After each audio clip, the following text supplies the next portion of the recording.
Hai guys, aku dari kelompok 3 ingin menjelaskan tentang fasilitas diplomatik bersama teman-teman. Hai. Halo teman-teman, sebelum menjelaskan tentang fasilitas diplomatik, terlebih dahulu saya akan menjelaskan tentang hubungan diplomatik itu apa.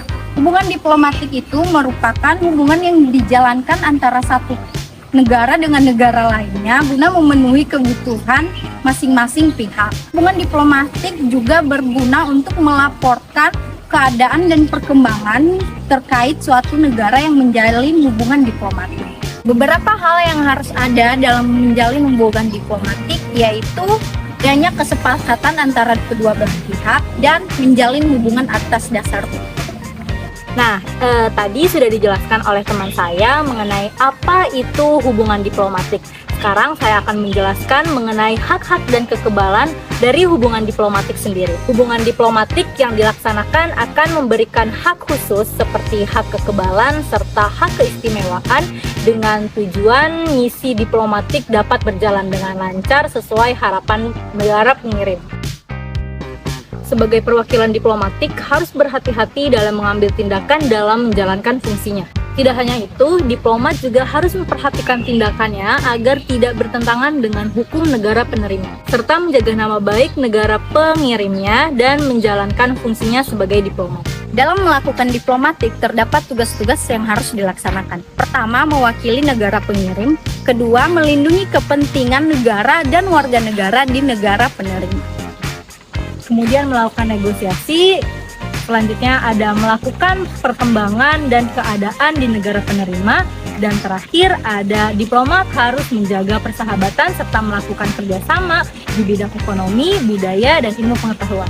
Dalam mewujudkan tugas-tugas tersebut, dibutuhkan fasilitas yang mampu mewadahi proses hubungan diplomatik. Seperti yang pertama, alat transportasi, yang dimana alat transportasi ini merupakan salah satu faktor yang penting dan memberikan kemudahan untuk melakukan perjalanan. Yang kedua, fasilitas registrasi, kunjungan regional, dan akreditasi. Yang ketiga, perizinan bangunan. Dalam hal ini, perwakilan Indonesia seperti kedutaan besar dan konsulat jenderal diberikan izin untuk membeli sebidang tanah di negara tersebut.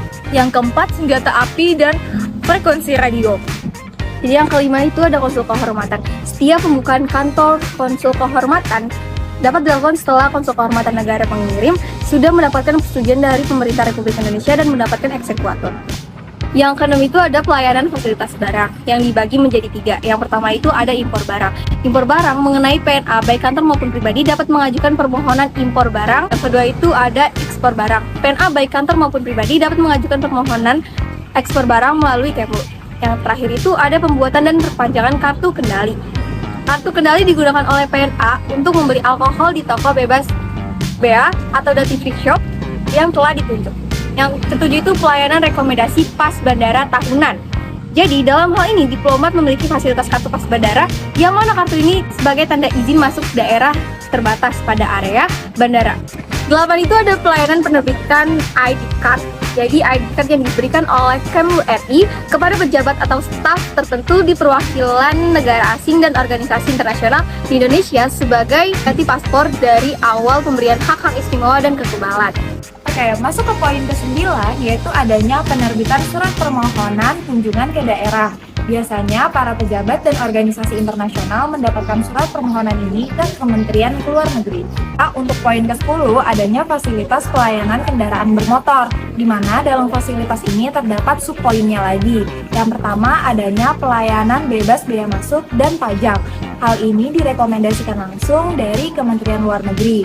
Nah, selanjutnya lagi ada pelayanan pemindah tanganan kendaraan bermotor, di mana pemindah tanganan ini dapat dilakukan oleh mereka yang mendapatkan fasilitas atau mereka yang non-diplomat dan tidak mendapatkan fasilitas. Juga penghancuran kendaraan bermotor, di mana pelayanan ini dapat dilakukan bagi mereka yang kendaraan bermotornya sudah tidak layak digunakan lagi. Nah, selanjutnya ada juga penghapusan nopol, di mana apabila kendaraan sudah dipindah tangan atau dilakukan penghancuran, maka perlu dilakukannya penghapusan nomor polisi.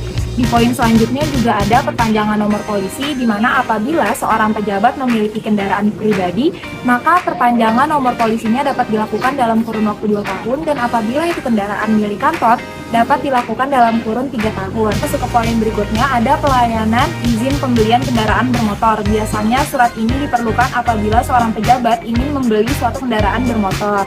Selanjutnya ada pelayanan izin penjualan kendaraan, di mana registrasi ini dikeluarkan langsung oleh Polda atas rekomendasi dari Kementerian Luar Negeri. Dan yang terakhir yaitu ekspor kendaraan bermotor, di mana apabila pejabat diplomat ini telah berpindah tugas ke negara yang lain, maka kendaraan yang mereka miliki dapat diekspor ke negara tempat mereka pindah. 11 yaitu rekomendasi perizinan senjata api. Hal ini dilakukan bagi kunjungan VIP dan VIP yang wajib dilaporkan ke Kementerian Luar Negeri. Yang ke-12 yaitu pemberian rekomendasi pembebasan pajak hotel dan restoran.